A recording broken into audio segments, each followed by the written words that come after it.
Bonjour, moi c'est Christophe et je vais vous parler du Samedi Saint, de cette journée de Samedi Saint. Ce Samedi Saint est un jour d'attente, de silence. Dieu se tait, le roi sommeille. Le Christ a souffert, il est mort.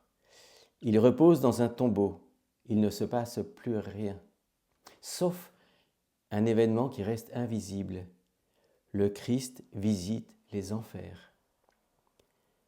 Nous disons dans le credo c'est l'expression de notre foi, il est descendu aux enfers.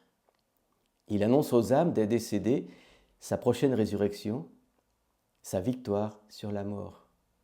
Dans la première épître de Pierre, au chapitre 3, versets 18 et 19, vous trouvez « Car le Christ lui aussi a souffert pour les péchés une seule fois, lui le juste, pour les injustes. » Afin de vous introduire devant Dieu, il a été mis à mort dans la chair, mais vivifié dans l'esprit. C'est en lui qu'il est parti proclamer son message aux esprits qui étaient en captivité.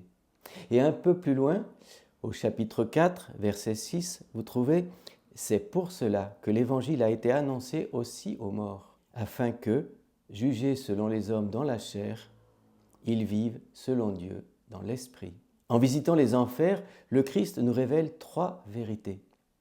La première, il est le Seigneur des vivants et des morts. La seconde, il a vaincu la mort. Il illumine le séjour des morts, il annonce la rédemption universelle. Et la troisième, il a pleinement partagé notre condition humaine jusque dans la mort. On peut résumer tout cela en disant qu'il n'y a aucun temps, aucun lieu, aucun espace dans lequel le Christ n'ira pas pour nous sauver. Ce jour de Samedi Saint est une pause dans le déroulé du mystère de Pâques pour nous permettre de méditer sur l'événement de vendredi qui a vu mourir celui qui n'est qu'amour.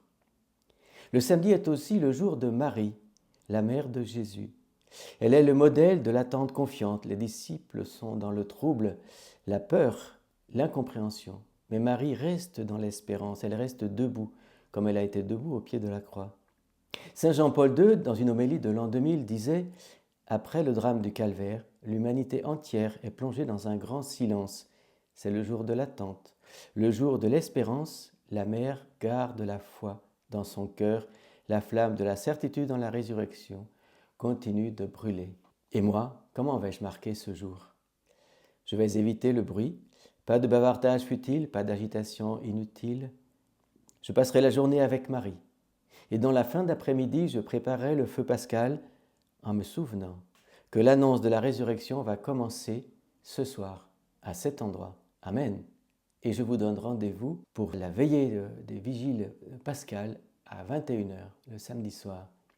Vous allez bientôt voir une vidéo faite sur cette soirée de samedi et la fête de dimanche. Amen.